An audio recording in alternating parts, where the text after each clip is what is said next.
Hey there, you little farm-to-table chicken nuggets. It's me, Carl. Welcome to Grow TV. Welcome to Grow TV. Hosted by Carl. Where we have fun with our friends, talk about Jesus, and go over everything the Bible has to offer.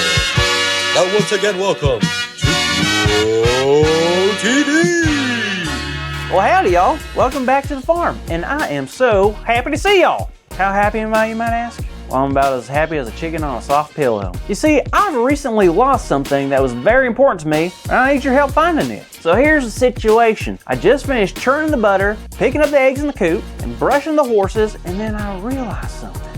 I lost my keys. Now, I know that may not seem like a big deal, right? People lose their keys all the time, no biggie. But here's the thing, one of the keys on the key ring is for the barn, which is where I am today, and tomorrow, and the next day, and the next day, and the next day, and the day just keeps going because I'm locked in the barn. That's right, I'm trying my best not to panic, but I'm trying to keep my cool. I'll just take 1 minute to take a deep breath, focus on recentering myself. Hey, Carl. Whoa. Carl, relax. It's me. Oh, hey, Grace. I am relaxed. What are you talking about? You seem like you're panicking. Wait, are you kidding me? I'm cool as a cucumber, girl. Oh, really? Because I just got your text that says, hey, all caps, 9 exclamation points. Just making sure I got your attention. The text says, Grace, I need your help. I locked myself inside the barn and now I'm stuck. My life is over. I'm panicking. Can't stop panicking. Not my best moment. So you lost your keys. Have you looked everywhere? The stables, under the hay, in your pockets? Yes, Grace, of course I check my pockets. What do you take me for? All right, I'm just checking. Anywho, did you read the Bible story I texted you? Not yet. I just been a little bit busy being locked in a barn. So what's it about? Oh, it's great. It takes place soon after Jesus rose from the dead. But the thing is, not everyone knew about that, because only a handful of people had actually seen Jesus alive again. So rumors about Jesus were flying all over. Sounds like the crows that fly over this farm. They're so chatty.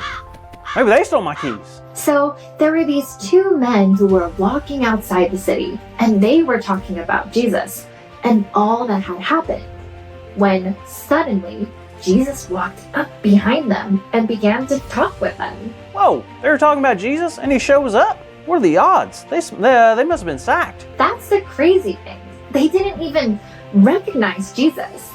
What? Jesus asked them what they were talking about, and they were shocked that he didn't know.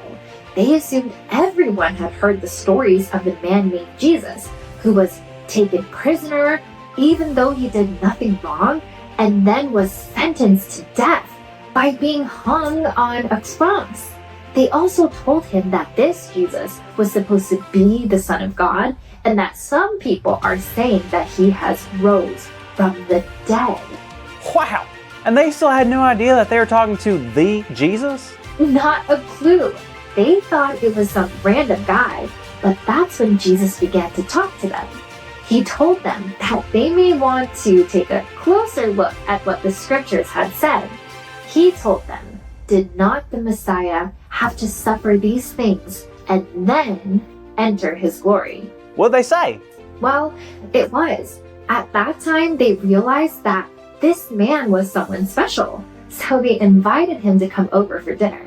And Jesus said, yes. When they had sat down and Jesus began to serve them, they finally realized who they were sitting across from. About time. But just at that moment, Jesus disappeared. The men couldn't believe it. They ran back into town and told the disciples that it is true. The Lord has risen. What a great story. I can't believe it. I mean, how could they not know that Jesus was with them? Well, it can happen more easily than you think. How? Well, when we don't recognize or get too used to something, we can often forget how important it is, or that it's even there at all. I mean, Jesus promises to never leave us, but it can feel like we're alone sometimes, huh? Sure can. I just never want to forget that. I need to write that down, actually. No way! Are you kidding me? I told you to check your pockets. Oh man, I feel foolish. I guess I'm just like those guys from the story. I had the thing I needed with me the whole time and I had no idea. Well, the important thing is that you found it. But remember, Carl, there will be times when you feel like you are trapped and don't have any hope. But we can't forget that Jesus is there for us every day. Hey kids, what a fun time, huh? Not only did Carl find his keys, but we found the big idea in the process. And today's big idea is Jesus is there for me every day. So let's shout it out loud on the count of 3. 1, 2, 3. Jesus is there for me every day. Wonderful job.